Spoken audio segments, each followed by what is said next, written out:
So you can't cry. You think there's something wrong with you. You worry that other people will think that you've got no feelings when the truth is you actually feel so deeply. Well, you're not alone. There are many of us out there who can't cry, including myself. Hi, my name's Catherine, and in today's video we're going to talk about why can't we cry? I'm going to talk a little bit personally today about my experience with not crying and a revelation that I only discovered yesterday, which has led me to making this video today. Okay, so when you can't cry, it's actually very hard because you will be going through many situations that you feel you want to cry. In fact, all you want to do is lie on your bed and sob into a pillow. But the tears don't come. You know that crying would be good for you. It would help release those emotions. But you can't force yourself to cry. So why is it that there are some of us out there who just can't cry? Well, for some of us, it will have gone back to our early years, when we were very young, when we had expressed our emotions, we weren't noticed, or our emotions at that time were ignored. And so we learned early that actually crying wasn't going to do us any good. And we learned to suppress them at that young age. For others of us, we may have been going through difficult experiences for a long time. And initially, the tears were there. But after a while, our survival mechanism kicked in, and the only way we felt we could get through was to stop the tears. There are other reasons too why we can't cry, but we probably don't really know, or it might be difficult to pinpoint the exact moment when we stopped crying. Now, what are the problems caused by the fact that we can't cry? Well, I've come to discover that actually the worry that I always had was that my emotions will remain lodged in my body, and this might cause me illnesses. And that's true. I mean, I don't know about you, but just over the last few years, I've picked up every bug you can think of.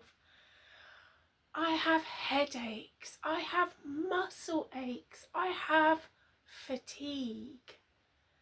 And that's something I'm only beginning to realise might be connected to the fact that I can't cry.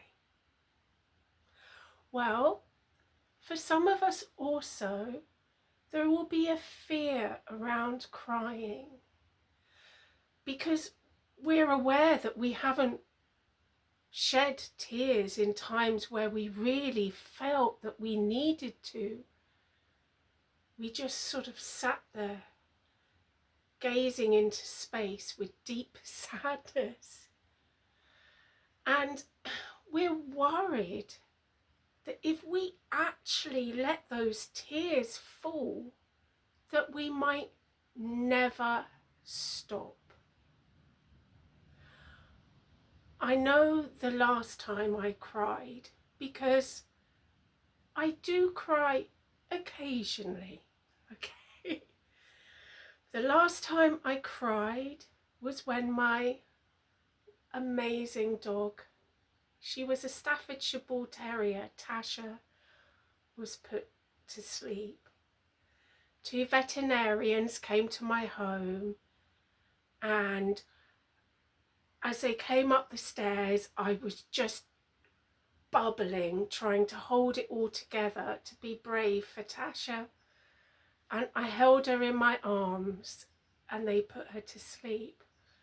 And what happened when they confirmed that she'd passed even shocked me.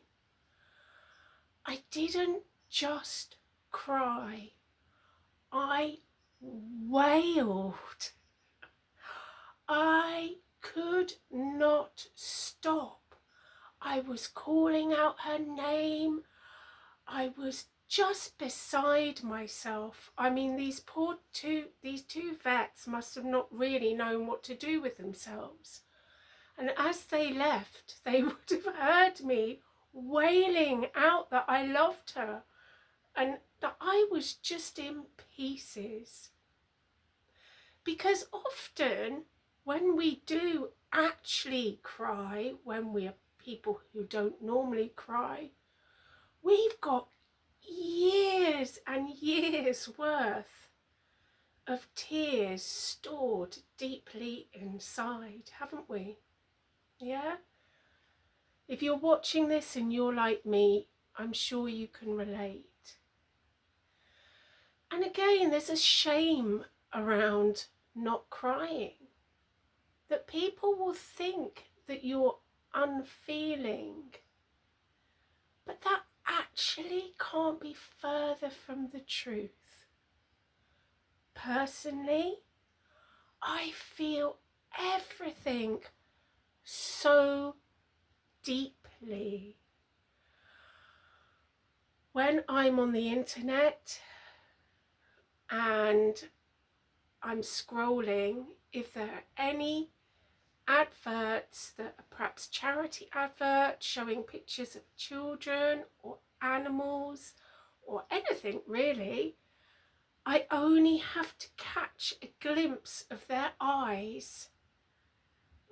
Even this morning there was a picture came up of pigs that were not in great conditions, and my eyes met their eyes in the photo, and I can't bear it. I can't bear it, and I have to quickly scroll on because I find it too deeply upsetting. I can't cope with the emotion that is rising to the surface. When I was younger, I always felt that I would like to sort of work for humanitarian causes or for animal groups, because I've always had a deep sense of fighting for injustice. But I came to realise quite quickly that actually I wasn't really capable of doing so, because the minute I would read or come face to face with other people or other animals' pains, I couldn't cope. I would fall to pieces. So it's not that we don't feel, it's that we're afraid of our feelings. Now, I want to talk to you about a little revelation that I uncovered yesterday.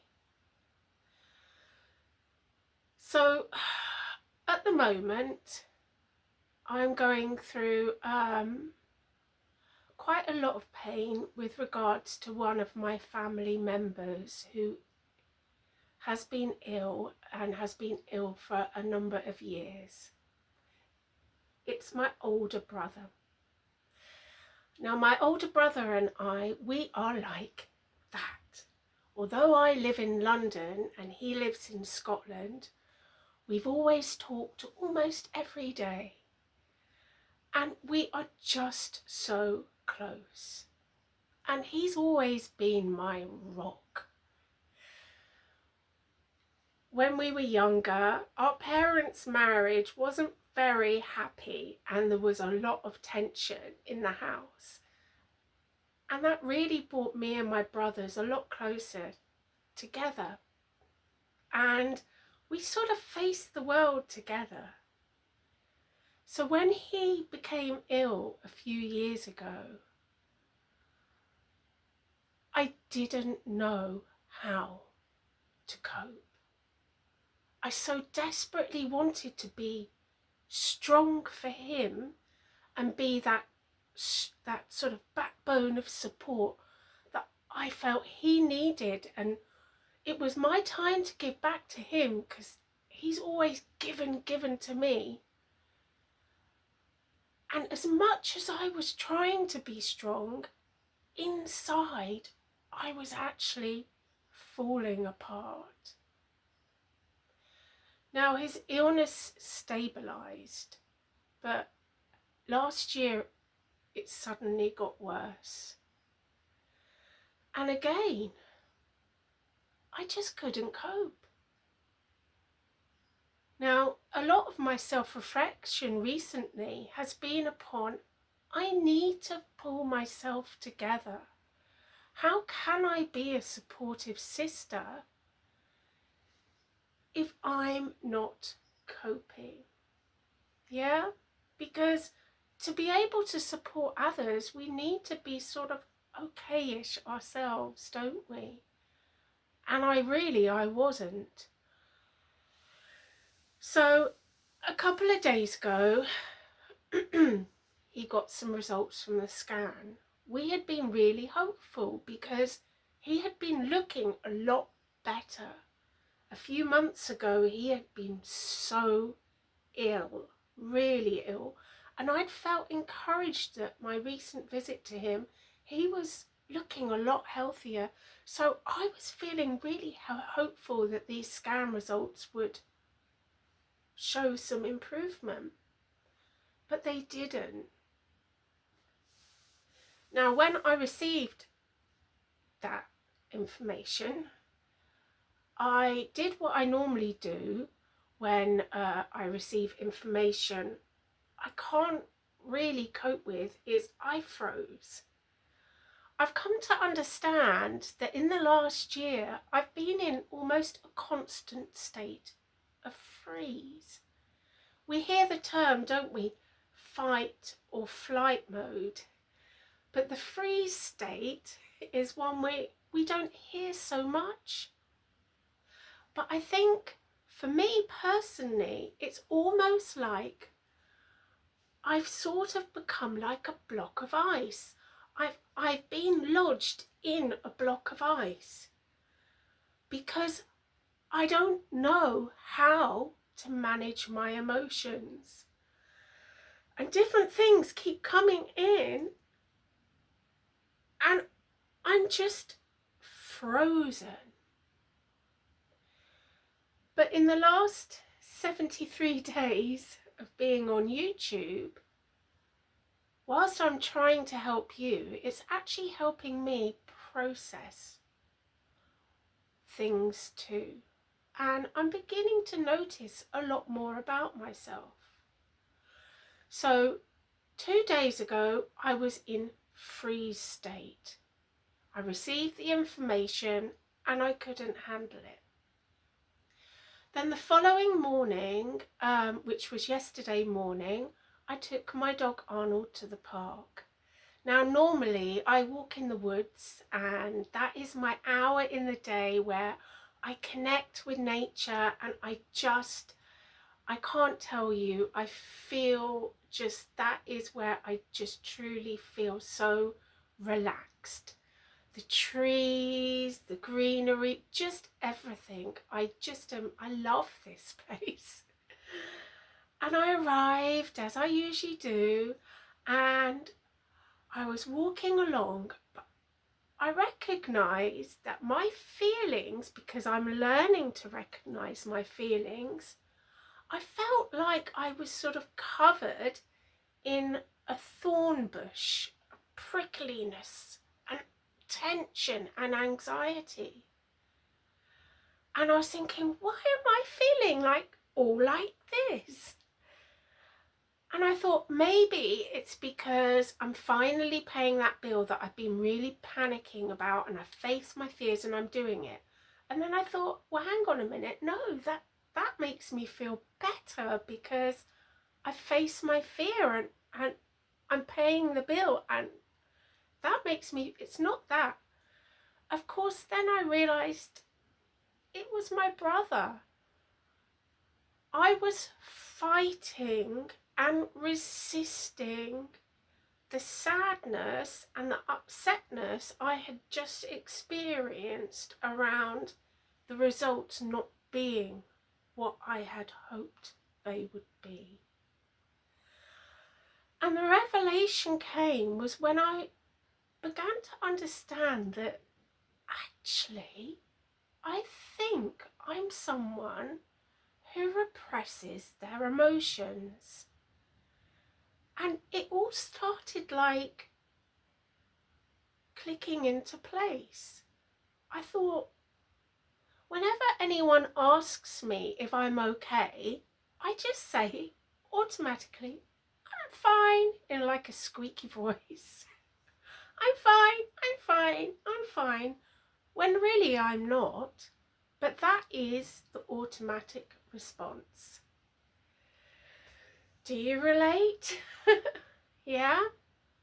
And in the last year, I haven't connected with friends at all. I feel terrible about this. I feel truly awful. But the reason is because I couldn't cope with anyone asking me if I was okay. And actually trying to have an honest conversation with me, and for me to have to explain that I wasn't, because normally I'm the person who is always okay, and I just couldn't cope with saying I'm not okay. I remember a while ago a family member of mine, because I am lucky, I have some supportive members in my family who ring me and check in on me, and I'm so grateful for that. But she asked me very sincerely if I was all right. We were talking about my brother. And all of a sudden, out of nowhere, it was almost like I could feel like a tsunami occurring inside of me, and the water whooshing up, and the tears like pinging behind my eyes, and I just kept swallowing. No, I'm fine, I'm okay, because I couldn't cope with the thought that if I cried, I thought I wouldn't stop. And I pushed and I pushed and I pushed it down, and as grateful as I was for that phone call, I sort of ended it quickly. Yeah? Because actually what happens when we repress our emotions, we distract ourselves.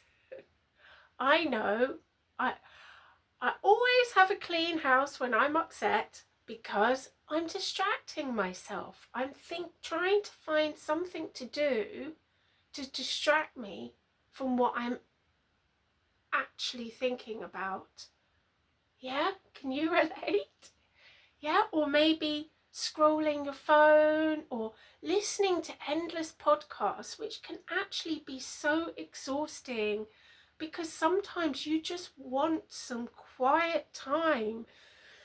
You want to just sit and think and just like enjoy the peace. But because you're too frightened to be in your head and think about the things that you're resisting, you just have that constant noise to keep your brain distracted. And yesterday, all this was becoming apparent to me. I thought, yeah, this is what I do. I'm constantly suppressing how I truly feel. And I managed to recognize this prickly, anxious emotion. And initially I'd related it to something completely different. Obviously, I found the reason why I was feeling like that. And I said to myself, you know what? I'm just going to allow myself to think about my brother, to really just sit in that feeling of sadness, and I'm not going to resist it this time. And that's what I did. And I just let myself feel upset. I didn't cry. Yeah, I can't give you a magic wand to help you cry. But for once, I wasn't resisting. I allowed that sadness to come in. I allowed it. Now, this morning, I had a conversation with my brother. And rather than feeling all anxious and not knowing, I actually felt quite strong. And I got off the phone and I thought, oh, I managed that phone call okay. Because previously, as close as we are, because he's been ill, I have literally been broken and falling apart under the surface and really not feeling like I've been very good on the phone.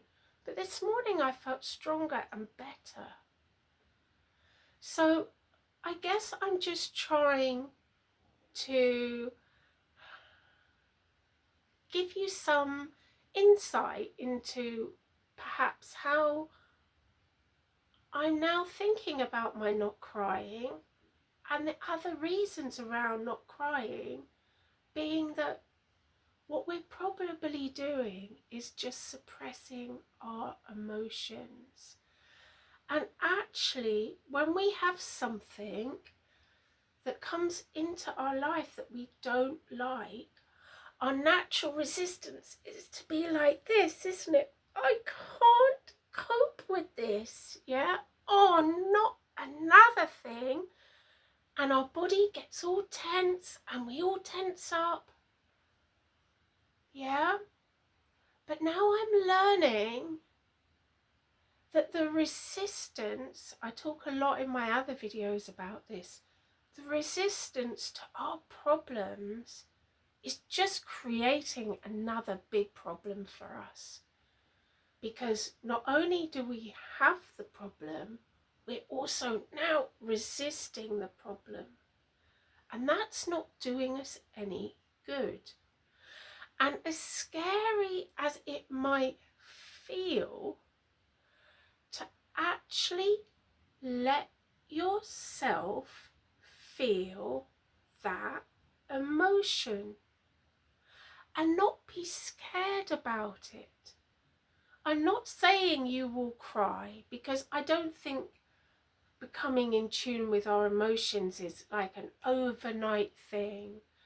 But try and recognize, if you're going about your day and you suddenly have an angry outburst about something, is it really that you're having the angry outburst about? Or is it something else? Try and become more in tune with your emotions and recognizing that actually this thing that you're going through, you do need time to process it. And actually, by fighting it away all the time, you're just lodging all that anger, all that sadness deep inside.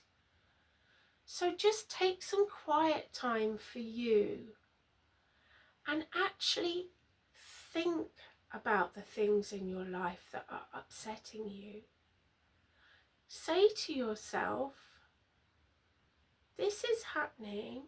I am going to allow myself to feel the sadness, to feel the frustration, to feel the emotions around this.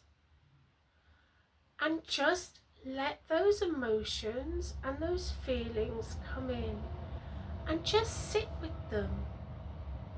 Try not to be afraid and just let yourself feel sad. Let yourself feel scared, but recognize where those emotions are coming from.